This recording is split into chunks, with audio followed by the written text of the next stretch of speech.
동결건조 채소와 곡물, 단백질, 그리고 효소와 비타민, 미네랄로 만든 다이어트 전용 그린 스무디로 하루 한두 끼만 바꿔 드세요. 비타샵 그린 스무디 다이어트 1522-6648 1522-6648 혹은 비타샵을 검색해주세요. 엄마! 가글 했는데 입에서 뭐가 나왔어! 그거 올리덴탈 체크 가글이라 그런겨. 지금 쓰고 있는 가글 사용 후 확인해 보셨나요?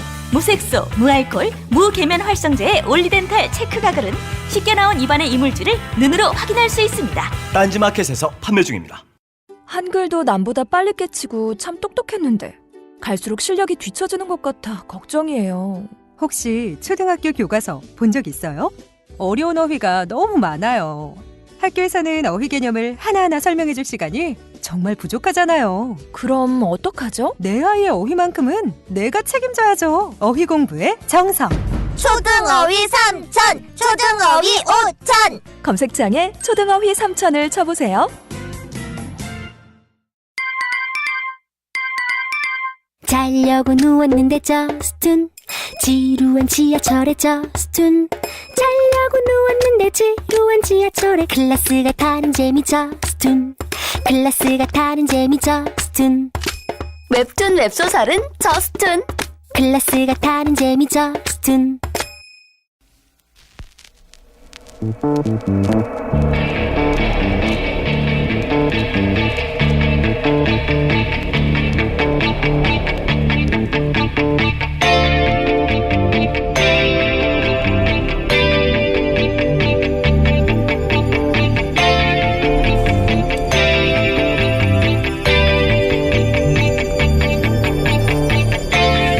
안녕하세요, 김호준입니다.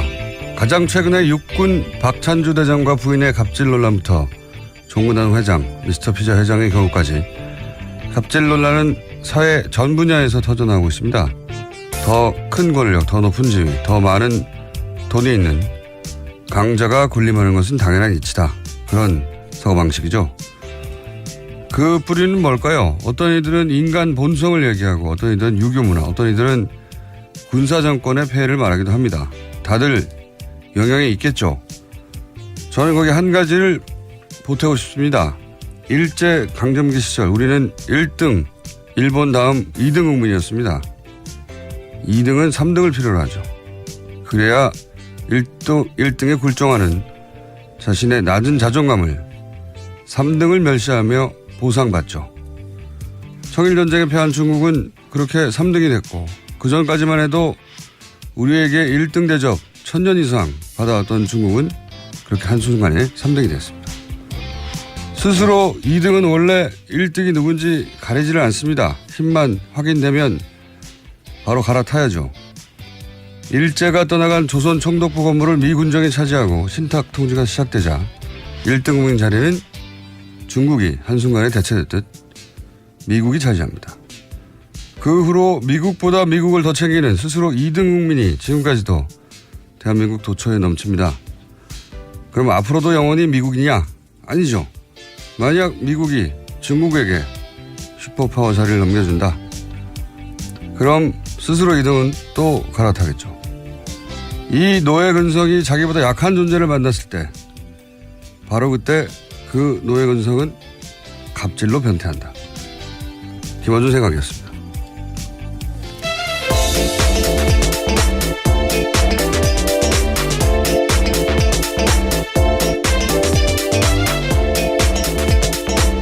디자인의 김은지입니다. 갑질에 관한 저의 철학적 고찰 어떻습니까? 네, 변태한다란 말이 가장 인상적이었습니다. 자, 뉴스가 많이 쏟아진 하루였는데 우선 다음 주가 바로 이제 이재용 부회장의 재판이라 저희가 이번 주 내내 이재용 부회장 관련 뉴스를 전해드리는데 오늘 또 있죠? 네, 어제까지 이재용 부회장에 대한 피고인 신문이 있었습니다. 이 부회장은 박근혜 전 대통령과의 독대 자리에서 자신의 경영권 승계에 대해 말한 바가 없다고 계속해서 주장했습니다. 또 당시 정유라 씨의 존재 자체를 몰랐다라고 반박했는데요. 다만 2015년 2차 독대에서 승마 지원 미비하니 담당자를 교체하라는 박근혜 전 대통령의 질책을 받은 바 있다라는 사실은 인정했습니다. 거기에 대해서요, 자신이 삼성 관계자들에게 대통령 눈빛이 레이저 같았다라는 표현을 쓴 적이 있다라는 건데요. 그에 대해서는 이렇게 해명했습니다. 이재용 부회장은 아버님께 야단을 맞은 것 빼고는 야단 맞은 기억이 없는데 일단 대통령 단독 면담이었고 실제로 여자분한테 싫은 소리 들은 것도 처음이어서 제가 당황했던 것 같다라고 이야기한 겁니다. 이게 아마 의도는 이런 말이었던 것 같아요. 나는 여성에게 굉장히 부드러운 남자다. 그래서 여자분들이 나한테 싫은 소리를 안 한다. 이런 의미로 이런 말을 한 것 같은데, 네. 정반대로 읽히는 거죠. 예. 내 위에 여자는 없다. 갑자기 여기서 왜 여자 남자가 나오는지 모르겠는데요. 좀 왜 레이저라고 했냐, 뭐.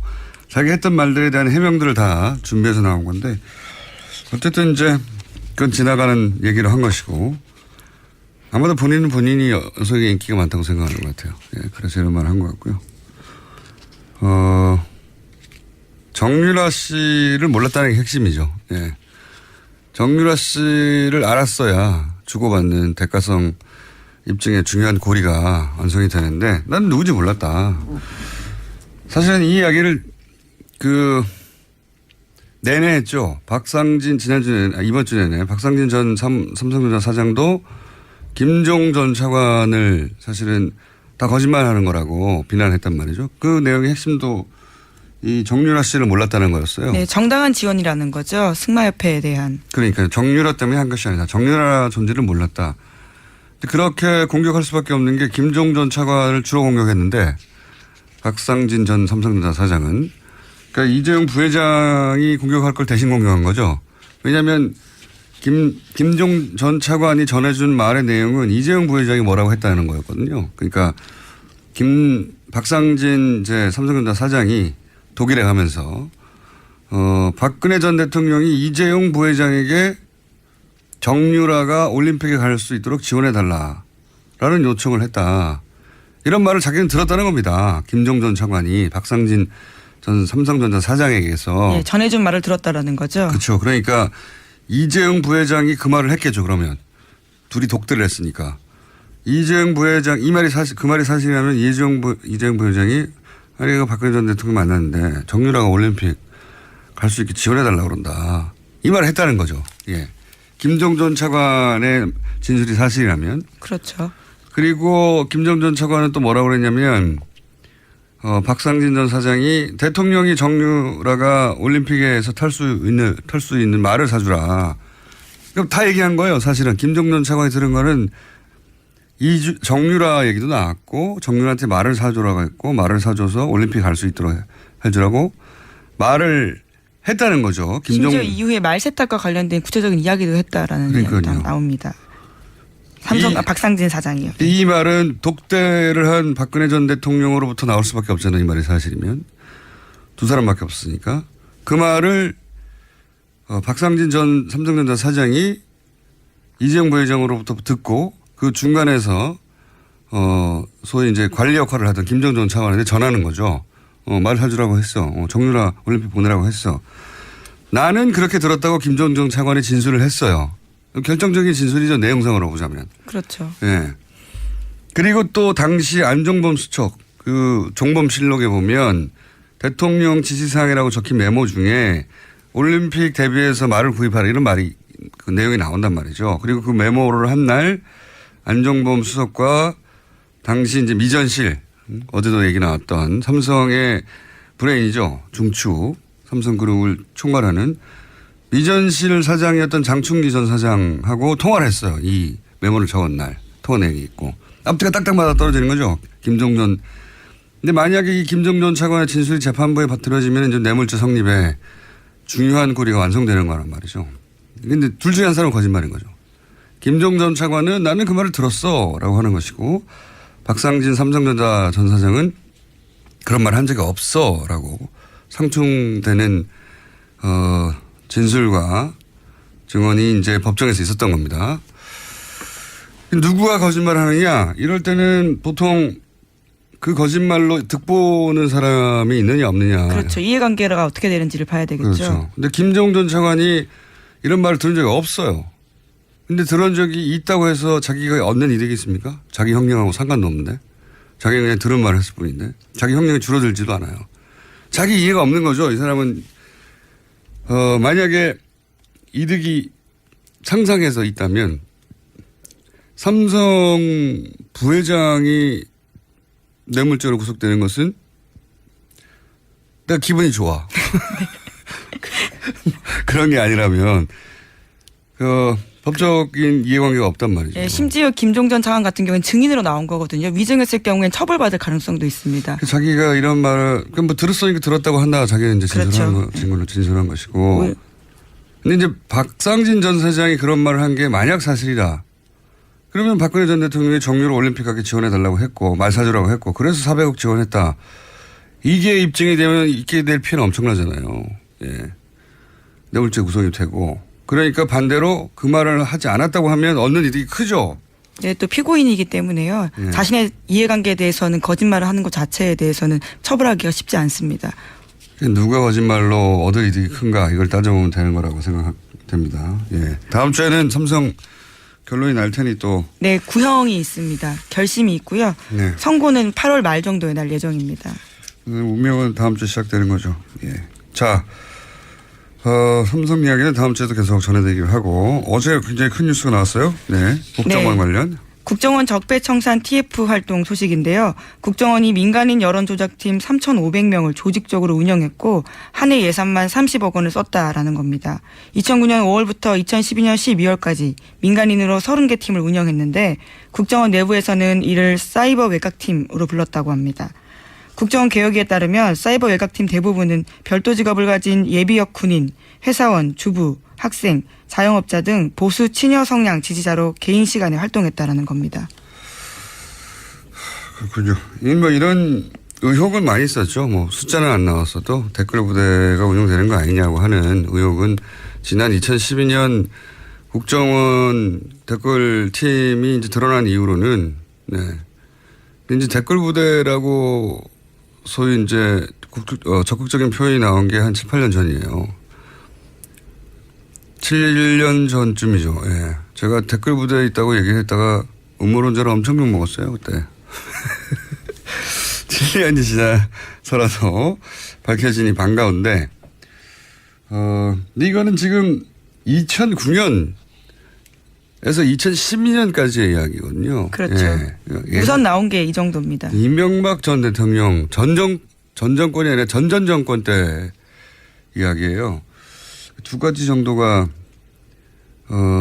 뭐랄까요 짚어볼 볼이라고 생각하는데 3,500명 나왔지 않습니까? 30개 팀 예산 30억. 국정원의 예산에 비하면 예산 30억은 아무것도 아닙니다. 특수활동비가 워낙 크게 책정돼 있죠. 그러니까요. 드러나 있지도 않고요. 저는 이 30개 팀 예산 30억은 전부가 아닐 거라고 보고요. 예를 들어서 이게 말단의 댓글 부대다. 이것만 있었던 게 아닌 걸로 저는 알고 있어요. 예를 들어서 나름 인지도 있는 소위 뭐 논객이라고 하는 보수 그렇게 칭해지는 자칭 타칭 인사들도 이 댓글 부대의 어떤 일원으로 관리가 됐던 걸로 저는 알고 있어요. 종교단체도 있었던 걸로 알고 있고 지금은 그런 얘기는 없지 않습니까?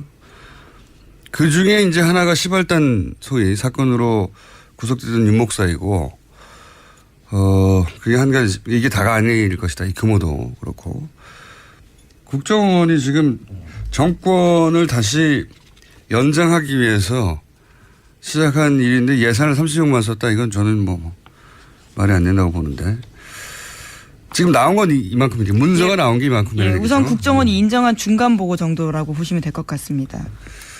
그리고 또 한 가지 중요한 것은, 더욱 중요한 것은 대선 때 이제 국정원 댓글 사건이 터졌지 않습니까? 그러면서 직전에 터졌죠. 네, 박근혜 정권 들어서면서 댓글 부대 이제 완전히 해체하고 심리전단도 더 이상 하지 않는다. 그래서 댓글 부대가 없어졌느냐? 댓글 부대는 활동했다고 저는 압니다. 예, 뭐랄까요. 그렇게 보입니다. 뭐 포탈의 댓글도 그랬었고, 각종 커뮤니티도 그랬었던 걸로 저는 사실은 그런 활동을 오랫동안 해왔던 사람은 금방 눈치챌 만큼 눈에 띄는 활동들이 있었거든요. 근데 이제 차이는 과거처럼 국정원 내부 심리 전단, 내부 직원이 직접 댓글 부대를 하는 게 아니라 다른 방식으로 했을 것이다. 똑같은 방식으로 바보도 아니고 했겠어요? 그래서 오랫동안 어떤 방식으로 했을까? 이게 가능할까? 일종의 아웃소싱을 한 거라고 저는 추정하는데 얼마 전에도 이제 유명 강사 댓글 사건이 있었잖아요. 온라인 네, 지금 강사. 고소고발전이 진행되고 네. 있습니다. 댓글 돈 받고 다는 그렇죠. 조직들, 프로페셔널한 그 방식을 차용하지 않았을까라고 저는 오래전부터 의심해 왔는데, 네. 의심이고 추정입니다. 방식은 바뀌었을 것이고 바뀐 방식으로 여전히 유지되지 않았을까. 그중에 일부 알파팀이라는 얘기도 나오긴 했죠. 예. 네, 그렇죠. 보수단체 간부가 팀을 꾸렸다라는 내용이었죠. 아웃소싱의 가능성을 저는 생각합니다. TF가 활동하니까 또 추가 뉴스가 나오겠죠. 예. 그리고 이제 이 댓글 부대가 당시는 3차장 체제 하에 있었거든요. 여러 번 나왔던 얘기지만 3차장은 대북 관련 활동을 해야 하는 곳이에요. 원래는 그렇죠. 네. 근데 자국민을 상대로 전쟁을 한 거죠. 네. 실제로 원세훈 전 원장 발언 중에 있습니다. 삭제된 녹취록에서 우리 국민을 위한 심리전이 더 중요하다라는 이야기가 나온 바가 있습니다. 이게 말이 됩니까? 예. 러시아랑 전쟁하라고 예를 들어서 CIA를 만들었더니 자국민을 상대로 댓글을 단 거 아니에요. 부끄러운 역사로 남을 겁니다. 아주. 지금까지 국정원에선 무조건 부인해 왔었는데요. 처음으로 국정원이 인정했다라는 사실이 지금은 사실 중요한 거죠. 알겠습니다. 그 일부가 일각이 드러난 정도다. 이렇게 생각하시면 될 것 같고. 이제 이렇게 되면은 이렇게 구체적인 물증이 나왔으니까 국정원 댓글 사건도 그렇고 당시에 정권 관계자들도 그렇고 다시 수사선상에 오를 수도 있을 것 같아요. 네, 그래서 지금 서울중앙지검 그러니까 윤석열 팀이 맞는 게 아니냐라는 예측이 나오고 있는데요. 그렇게 되면 또다시 인연이 댓글 사건으로 이어지게 되는 거죠. 윤석열, 최동욱, 예, 상징적인 두 분이 이 일로 운명이 바뀌었었죠. 예, 다시 한번 운명이 바뀔까요? 어쨌든 윤석열 지금 정확하게 서울중앙지검장입니다. 지검장이라고 해야 되죠. 예. 네, 윤석열 지검장은 만감이 교차할 것 같습니다. 운명이라고 생각할 수도 있을 것 같고요. 그러니까요. 댓글과는 내 인생 뭐 이런 느낌. 자, 그런 큰 사건이 터졌고요. 앞으로 후속 뉴스들이 많이 나올 것 같습니다. 다음 뉴스는요? 네, 어제 안철수 전 후보가 국민의당 대표 출마 선언을 했습니다. 당의 생존을 위해서 출사표를 던졌다라는 건데요. 하지만 안 전 대표의 당권 도전에 대해서 제보 조작 사건으로 사과회견한 지 22일 만이기 때문에 비판이 나오고 있습니다. 당장 당 내에서 의원 12명이 반대 성명 냈습니다. 참 이해하기 쉽지 않은. 모든 것을 내려놓고 깊은 반성과 성찰을 하겠다 하고 22일 만에 깊은 반성과 성찰이 끝난 거잖아요. 예. 그리고 지금 그 당에서는 뭐 혁신위원회다, 뭐 그리고 대선 평가위인가요? 뭐 이런. 네, 그런 단이 있었습니다. 그렇죠. 대선이 끝난 다음에 외부 인사들이 이제 제3의 눈으로 객관적으로 당을 어떻게 혁신할 것인지. 네, 김태일 교수 등이 하셨죠. 네, 그리고 대선 결과를 어떻게 받아들여서 뭐 이런 활동들이 있거든요. 왜냐하면 그 정당에게 5년마다 한 번씩 돌아오는 대선은 굉장히 큰 정치 행사이고 그걸 기점으로 당이 새로 태어나기도 하고 그런 계기가 되는 것인데 이제 지금 이렇게 다시 당시 대선 후보가 등장하면 대선 후보가 당대표가 됐는데 그때 그것은 잘못됐다고 대놓고 말하기도 어렵고 이게 그 위원회도 활동이 중단된다고 봐야 할 것 같은데 사실상 모든 게 좀 부자연스러워요. 이게 20일 만에 나오는 것도 그렇고. 어제 본인은 이렇게 출마의 변을 밝혔는데요. 안중근 의사의 심정으로 당을 살리겠다.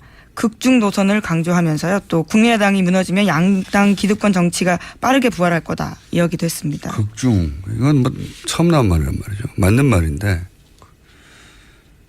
말을 만들어낼 만큼 스스로도 명분이 없었다는 거거든요. 극중주의 이게 무슨 말입니까 이게. 원래 이제 중도를 더 적극적으로 극단적으로 추진하겠다 이런 얘기인 것 같은데 중도라는 것도 이미 상대적인 개념이거든요. 중도라는 게.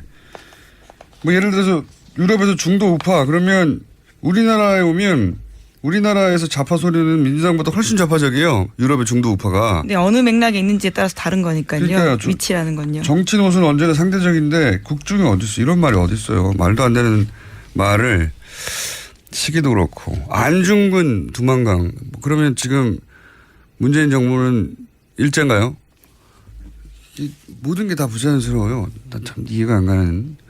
이게 사람이 보통 결정적으로 움직일 때 힘이 두 가지란 말이에요. 욕망이거나 공포거나. 안철수 전 대표가 대선 후보로 나간 건 욕망이죠. 되고 싶다 이런 거죠. 욕망.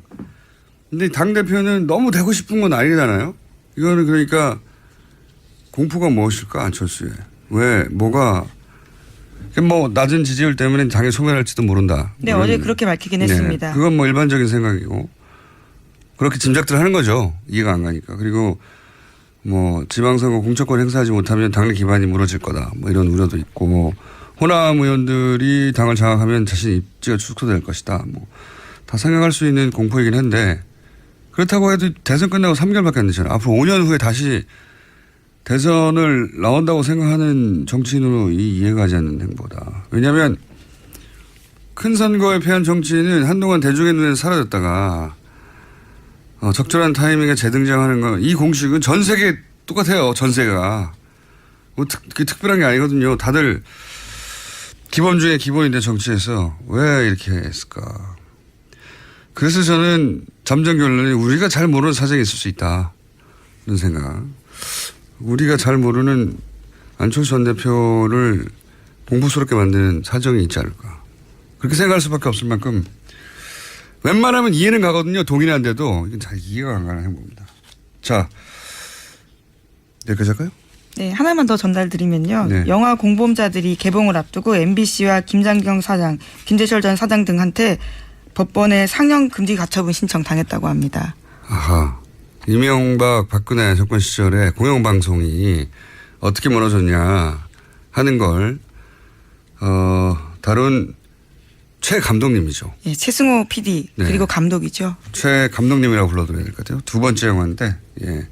가처분 신청을 그렇다고 하면 상영 금지가 된 건 아닌데. 네, 우선은 했다라는 소식을 했다는 전해드립니다. 소식 전해드립니다. 여기까지 하겠습니다. 시사인의 김은지였습니다. 감사합니다.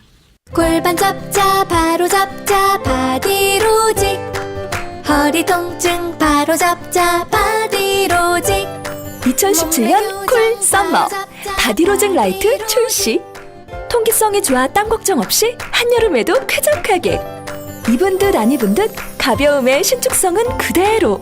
자세가 좋아지는 골반 교정 타이즈 바디로직 검색창에 골반 교정 바디로직 라이트. 아무도 묻지도 따지지도 않고 가입하셨다고요? 보험은 너무 어려워요. 걱정 마십시오. 마이보험 체크가 도와드립니다. 1800-7917 마이보험 체크로 지금 전화 주세요. 1800-7917 이미 가입한 보험이나 신규 보험도 가장 좋은 조건을 체크해서 찾아드립니다. 인터넷 한글 주소 마이보험.com 또는 카카오톡에서 아이디 검색 마이보험을 친구 추가하여 상담하실 수 있습니다. 모닝똥? 제겐 사치였죠. 내가 토끼인지 토끼똥이 나인지. 내가 변을 본 것인지 변을 당한 것인지 나는 바나나이고 싶다. 간혹 구렁이이고도 싶다. 미궁 대장사랑 빅똥의 추억 미궁 대장사랑이 찾아드립니다. 혈중 콜레스테롤 개선과 배변 활동에 도움을 주는 건강기능식품입니다. 검색창에 미궁 대장사랑. 미궁 장사랑 이름 바꿨어요. 프로바이오틱스 12종 추가. 미궁 대장사랑.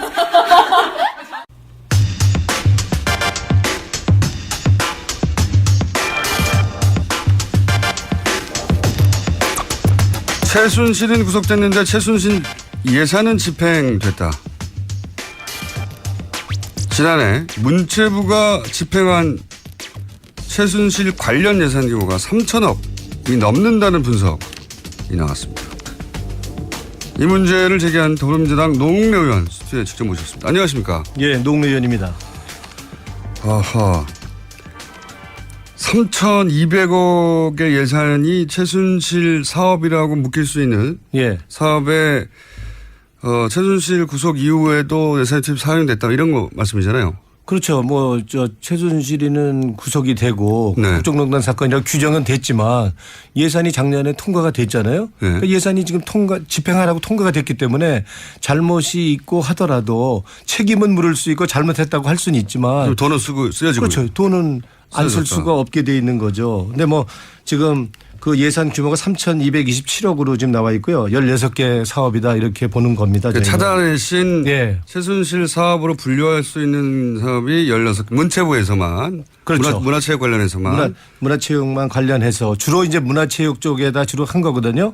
그래서 이제 뭐 그렇다고 예산에 뭐 꼬리표가 달린 건 아니죠. 뭐 박근혜 최순실 예산이다 국정농단 예산에 꼬리표가 달린 건 없죠. 그렇게 없지만 이것이 그러면 최순실 예산이라고 골라낸 기준이 뭡니까? 그럼 최순실 예산과 이제 최순실과 직간접적으로 관련된 국정농단 예산이라고 우리가 볼 수 있는 거 이렇게 골라낸 게 3,227억이요. 1억이고요. 그거 이제 우리 혼자서 우리 의원 사무실에서만 한 게 아니고 그 나라살림연구소라고 해서 예산을 전문적으로 그 연구하는 그 연구소랑 우리가 의뢰를 해서 정창수 박사 소장이 있는 거기랑 분석을 했고요. 숫자만 보면 흥분한다는 분들이죠.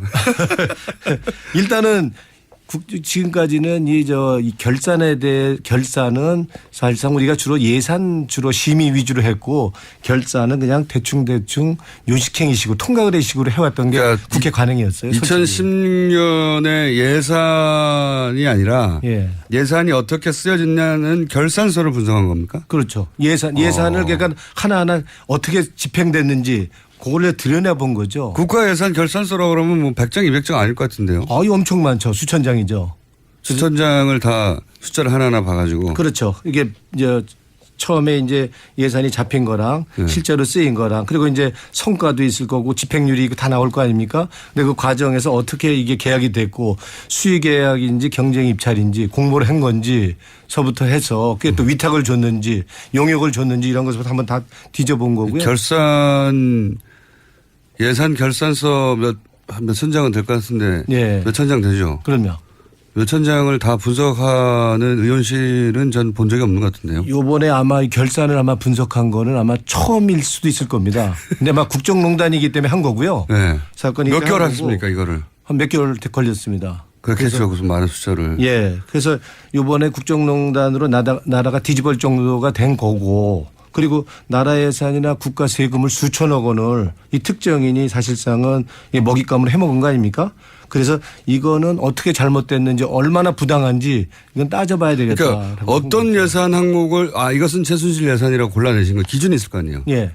어떤 기준으로 하신 거예요? 일단은 이제 그 예산이 뭐 부당하거나 잘못 집행되고 그리고 공정이 지금 이렇게 진척이 안 되는 예산 가운데 근본적으로 너무 지나치게 이건 아무리 봐도 타당성도 안 되고 이건 누가 봐도 이건 말도 안 되는 예산인데 이게 집 예산이 잡혔고 집행이 됐다 그런다면 그걸 이제 역으로 쫓아가 본 거죠. 그래서 왜 이게 잡혔냐 그러면 기본적으로 그 관리들이 공무원들이 그거에 대해 대답을 할 수가 없는 거죠. 그래서 이제 그런 과정에서 감사원도 조사를 했고 특검도 조사를 했지 않습니까? 그러면서 이제 그게 중간중간 나왔고 우리는 이제 중간중간 나와 있는 얘기를 기초로 해서 예산서를 보고 직접적으로 확인을 해본 거죠. 예를 들어서 미르 관련 뭐 K스포츠 관련 등등 이미 알려진 것들이 국가 예산 속에서 어떻게 책정돼 있나 찾아가 보신 거군요. 그렇죠. 이제 숫자를 구체적으로 한번 찾아가 본 거죠. 그래서 찾아가서 모든 케이스를 다 보셨으니까 그중에서 16개를 골라내셨으니까 16개를 골라낸 사업들의 특징, 패턴 뭐 이런 게 있을 거 아닙니까? 뭐 기준이라고 할까요? 뭐 그런 게 있다 그런다면 뭐 결국에는 이 뭐 예산이라는 게 최순실 씨가 이제 직접 기획을 했다든지 이 예산을 아니면 차은택이나 김종창 같은 최순실 관련자들이 관여한 국가 예산 사업을 이제 총칭해서 이제 이걸 표현한 거고요. 그러면 그런 예산에 드러난 16개 사업의 공통된 특징이 뭡니까? 공통된 특징은 이제 말씀드린다 그런다면 이 사업은 기본적으로 그 사업 자체가 그 타당성이 없다. 전부 적이 안 돼 있죠. 법적 근거가 없습니다. 법적 근거가. 첫 번째 특징이. 그리고 이제 공모 없이 수주 계약을 하고. 수주 계약. 수주 계약. 그러니까 수의계약이죠. 수의계약이에요. 예, 수의계약을 하고 공모 없이 수의계약을 그리고 하고. 본 계약을 하면은 이제 드러나니까 예.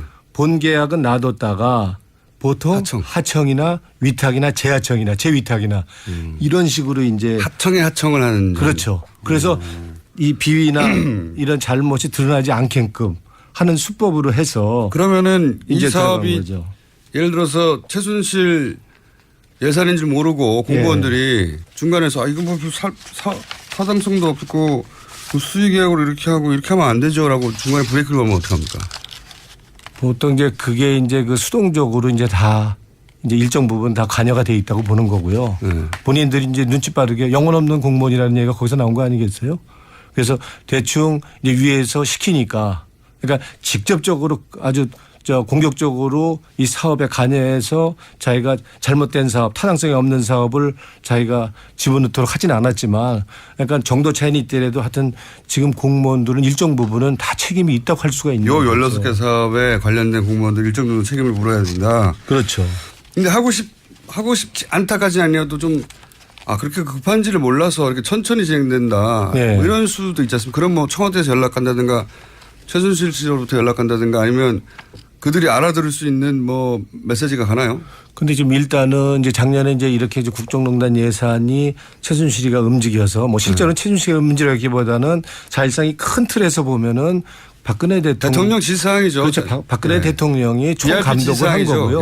그리고 이제 최순실이 주연을 한 거고 그러니까 문화예산은 차은택이가 맡아서 국정농단 그러니까 이제 이권 챙기기를 한 거고 채용예산은 김종 차관이 한 거다. 그래서 그 두 사람이 조연을 맡아서 한 이권 챙기기, 국가예산, 나라 책임을 이권 챙기기 한 거다 이렇게 볼 수 있는 거죠. 그 일반적인 감사로는 지금 말씀대로 하자면 재하청을 하면 일반적인 감사로는 국회에서는 찾아낼 수 없었겠습니다. 지금은 그걸 찾아내려고 끝까지 가본 것이지 일반적으로는 재하청까지 안 가지 않습니까? 보통은 우리가 본 예산만 보지 하청, 재하청, 용역 이런 사업은 그동안 잘 안 봐왔던 게 사실이고요. 그러니까요. 점검을 안 했던 게 사실이죠. 그러니까 이번 사건을 통해서 이제 우리가 이제 새로운 우리가 여기서 뭔가 교훈을 얻는다 그런다면 하청이고 용역이고 위탁 사업이라도 정보 우리가 다 투명하게 공개돼서 관리할 수 있도록 감시할 수 있도록 이렇게 해야 된다고 보는 거죠.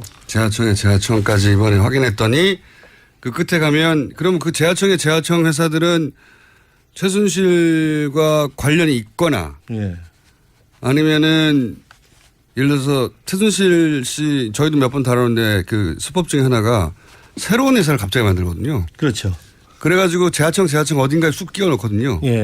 그런데 그 회사가 새로 만들어졌는데도 불구하고 덜썩 계약이 돼요. 그렇죠.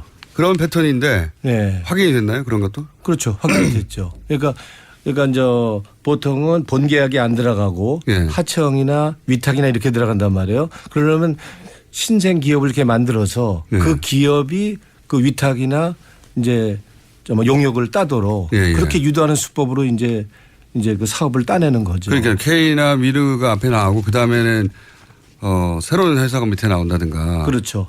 그래서 본 계약에는 없고 하청 기업이나 위탁 기업, 용역 국가 예산이 어떻게 집행되는지 잘 아는 사람들이 한 거네요. 그렇죠. 그러니까 치밀하게 준비했다고 볼 수 있고요. 이게 나쁜 행동을 했지만 아주 교묘한 진짜 머리가 비상한 사람들의 지금 아주 그 거대한 이건 국정농단 프로젝트라고 할 수 있는 거죠. 그러니까 국가 예산이 그 돈이 최종적으로 어디로 흘러가는지 모른 채 꽂히면 그게 흘러가지고 최순실 씨의 주머니로 안정적으로 지속적으로 흘러가도록 만드는 구조를 만들려고 했다. 이렇게 보면 됩니까? 그렇죠. 그러니까 이제 신생기업 만들어서 하청이나 재하청 주고 재위탁까지 하는 수법을 해서 이제 국민 세금 나라 예산 이제 교묘하게 다 빼먹은 거라 할 수 있는 거 아닙니까? 그러면 16개 사업 중에 예를 들어서 규모가 가장 큰 거는 구체적으로 어떤 사업입니까?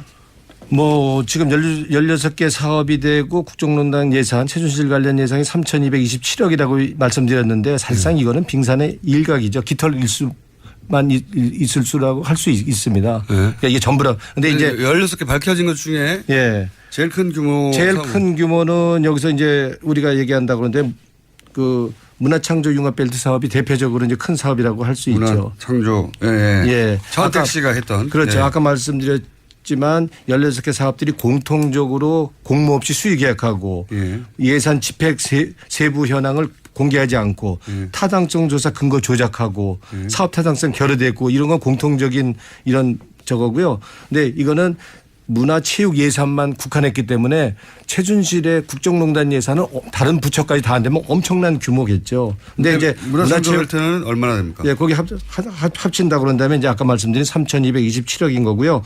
이 문화창조융합벨트 사업에 보면은 2015년에는 80억이었어요, 규모가. 80억. 근데 작년 2016년에는 904억이 10배가 넘게 된 거죠. 급증이 합쳐 1,000억 정도 된 거예요. 예, 그리고 얘네들이 원체 이제 계획에 했던 거는 총 사업 기간은 6년으로 잡고 7천억 이상을 투입하겠다. 이제 문화창조융합벨트 사업에만 이렇게 하던 엄청난 거대한 프로젝트였던 거죠. 이 사업도 말씀하신 공통점 법적 근거가 없습니까? 법적 근거 없습니다. 그래서 이게 법적 근거가 없기 때문에 법적 근거가 없을 때 법적 근거를 만들려고 했죠. 아, 없으니까. 그렇죠. 그러면 왜냐면 법을 만들어 놓고 이걸 시행한 겁니까? 그러니까 아니면 예산은 법적 근거가 있어야 예산 쓸 수 있는데 그렇죠. 법적 근거가 없으니까 예산을 쓰면서 나중에 문제될 것 같으니까 법적 근거를 만들기 위해서 작년 9월 달에 옛날에 새누리당이죠. 지금 자유한국당. 거기에 의원원에서 청부 입법을 합니다. 청부 입법. 그러니까 말씀하신 대로 대부분 법적 근거가 없는 사업인데 공통점은. 근데 이제 나중에 문제가 될 것 같으니까 예산을 먼저 배정하고 쓰고 그리고 계속 나서 쓰고. 계속 쓰면서 법적 근거는 나중에 누군가를 시켜서 법안을 발의했다. 그래서 지금 계류 중입니다. 통과 안 됐습니다. 그러니까 사실상은 지금 예산 집행이라는 게 말도 안 되는 거죠. 엉터리인 거죠. 그러니까 누군가요? 예? 누구냐고요? 청부 입법. 이응되는 의원인데요. 이거는 그냥 우리 홈페이지에 우리 국회 입법부 홈페이지에 들어가서 우리 이렇게 찾으면은 바로 나올 수 있을 겁니다. 이 예산 관련해서. 이응이요? 예, 이응 의원인데요. 이응 그럼 중간이 어떻게 되면 이 씨인가 보죠? 이 씨 그죠? 그렇죠. 이 씨랑 뭐 들어가는 의원인데요. 중간 글자만 알려주세요 그러면. 뭐 지읒도 들어가고 뭐 그런 의원인데 홈페이지에 들어가서 이 콘텐츠 사업진흥법 이렇게 치면은 친박 의원이죠? 네? 당연히죠. 친박 중에 대표적인 뭐 우리 손꼽히는 친박 의원이고요. 이지읒이요? 예. 그래서 법률명만 이게 검색하면 이장호 의원이요? 누가 대표 발의고 공동 발의 누가 했는지 다 나옵니다. 이장호 의원이군요. 네. 자, 알겠습니다. 지금 오늘은 사실은 16개 사업을 다 다루지는 못하고 오늘은 맛보기로 이제 하는 건데 의원님이 재밌게 하시면 또 하려고요. 그래서 저희가 맛보기로 준비했는데 여기 아주 구체적으로 한 사업 예를 보면요. 문화창조융합벨트 사업의 세부 사업 하나를 보면요. 문화창조 아카데미 사업이라는 게 있습니다. 연간 예산이 36억인데 교육생은 39명입니다. 그러면 1인당 교육비로 1억씩 썼다는 이게 이런 예산이 어디 있습니까? 그러니까 이렇게 아주 뭐 거의 눈먼도 그냥 먼저 보는 사람이 임자식으로 그냥 해먹은 건데요. 그러니까 대표적으로 이런 식으로 하여튼 그냥 규정을 지키는 거 하면서 구조적으로 해서 굳고 다 새나가게끔 이렇게 해서 이속 챙긴 이렇게 해먹었다라고 하는 게 그 문화창조융합본부장 했다가 한 달 만에 경질된 이 여명숙 게임관리위원장의 증언입니다. 국회 와서 한 이렇게 얘기죠. 해먹었다. 이게 이제 그분이 보고서 이게 뭐냐고 했죠. 도대체 이 돈이 왜 이렇게 쓰이냐고. 그래서 그 세금 집행 내역서를 좀 보자 그러니까 지금 안 보여준 거 아닙니까? 잘린 것이고. 그래서 국장들 보여주니까 그 장관한테 불려가서 너 왜 그거 보려고 그러냐. 너 그만둬라 해서 이제 한 달 만에 잘린 거죠.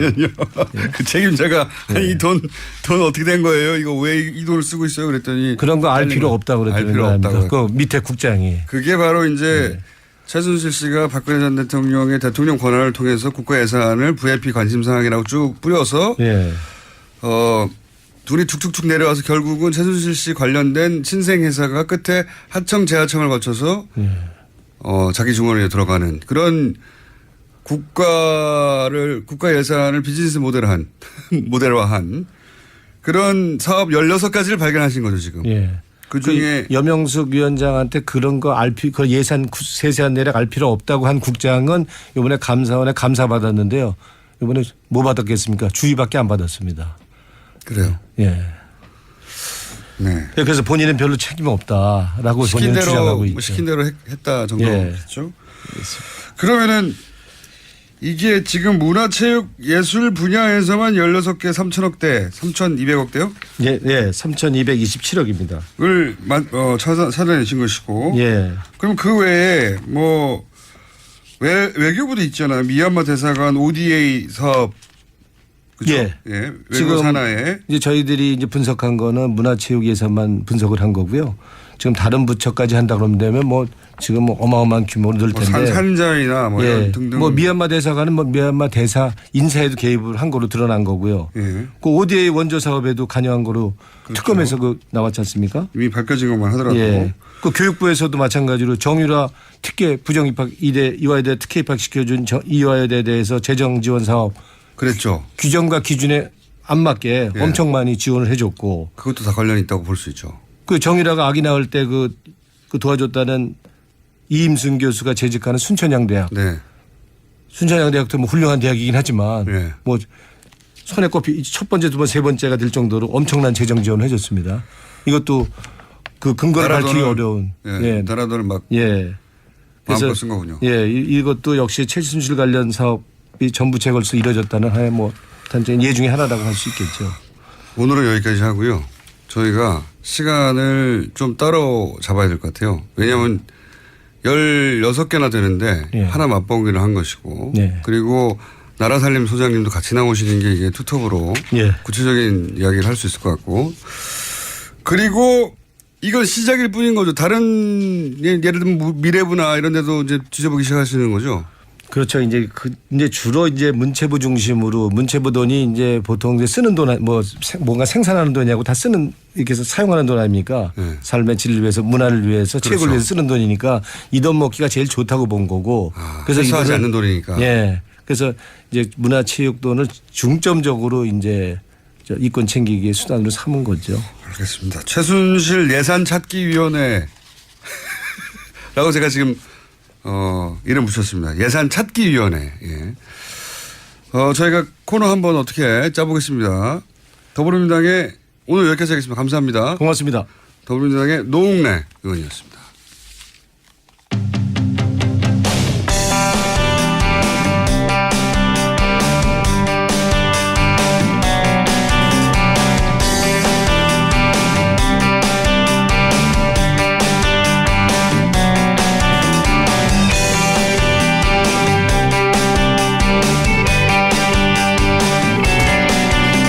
자, 뉴스공장 탈원전, 재생에너지 최근에 관심 가지고 있죠, 저희가. 그래서 오늘은 이런 주제를 마련했습니다.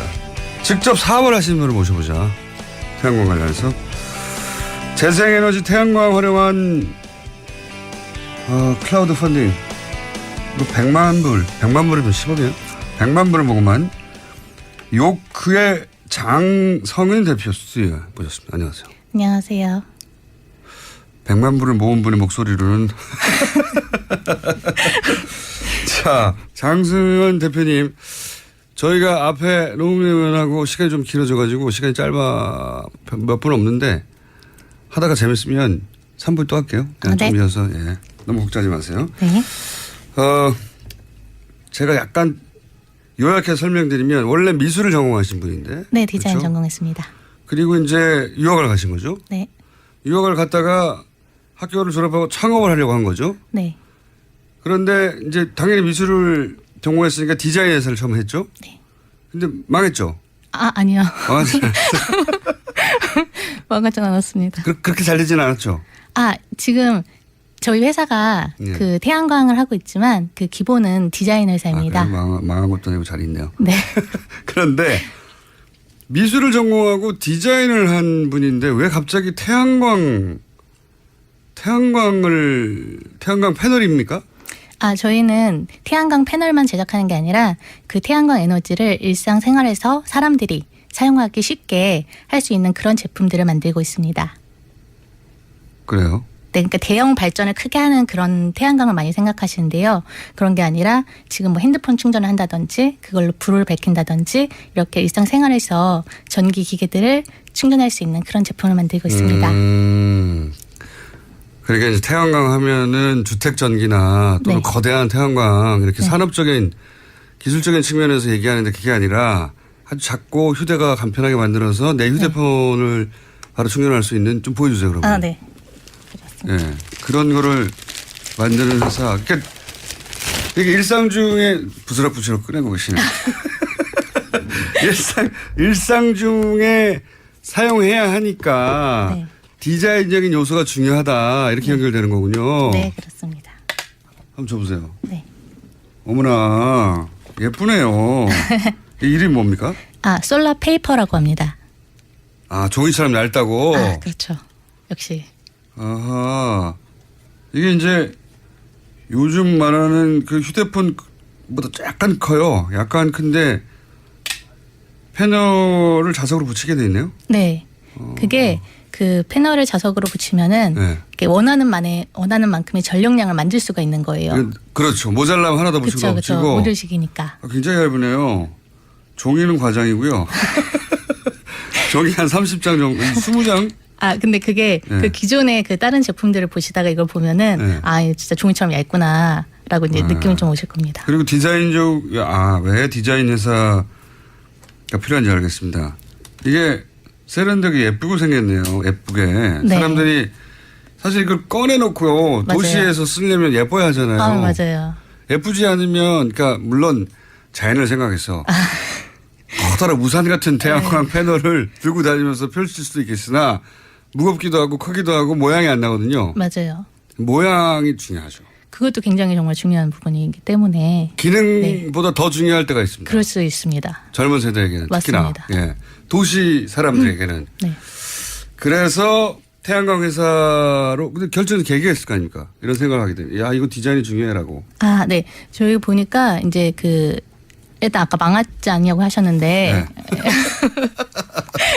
그 충전 관련된 거를 하다가 시장에 이제 처음 그 제품이었었거든요. 그러다가 시장의 파악을 조금 잘못했었는데 태양광 쪽을 보니까 굉장히 이제 기술만 생각하기가 쉬워요. 태양광이라고 하면 그렇죠. 막 미래 에너지고. 네.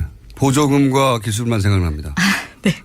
근데 거기에서 이제 디자이너가 할 수 있는 역할이 굉장히 많다고 느껴졌거든요. 그렇기 때문에 이게 엔지니어들이 뭔가 기술이나 효율만을 생각할 때 일상생활에서 사람들한테는 별로 안 와닿는 경우가 굉장히 많거든요. 뭐 효율, 광전율 뭐 몇 % 올린다 막 이러면서 그렇죠. 그건 엄청난 연구를 하지만 엔지니어들의 세계죠. 그렇죠. 네. 그거를 일상 사람들한테 끌어올 수 있는 건 디자이너다라고 생각했던 부분이 큽니다. 저것은 미래 고부가 사업이기도 하고 그렇죠. 그리고 본인 역시 실제 이런 재생에너지 관심이 과거부터 있었어요? 네. 그리고 이제 또 그 디자인적인 측면에서 조금 더 말씀드리면 굉장히 매력적인 부분인 게 하얀 도화지 같다고 생각이 돼요. 이런 부분은. 항상 기술로만 네. 취급하다 왔지 그쵸. 이것이 일상의 소품으로 들어오지 않았었군요. 그렇죠. 좋은 접근입니다. 그래서 100만 불은 어디서 모은 거예요? 이거는 해외 크라우드 펀딩 그 플랫폼인 킥스타터에서. 킥스타터 네. 유명한 곳이죠. 네네. 아주. 네. 그 모르시는 분들은 잠깐 설명드리면 아이디어가 있는데 시간이 다 됐네요. 자, 좀 설명드릴 게 남았기 때문에 3부에서 다시 모시겠습니다. 지금 장성은 요코 대표 만나고 있습니다.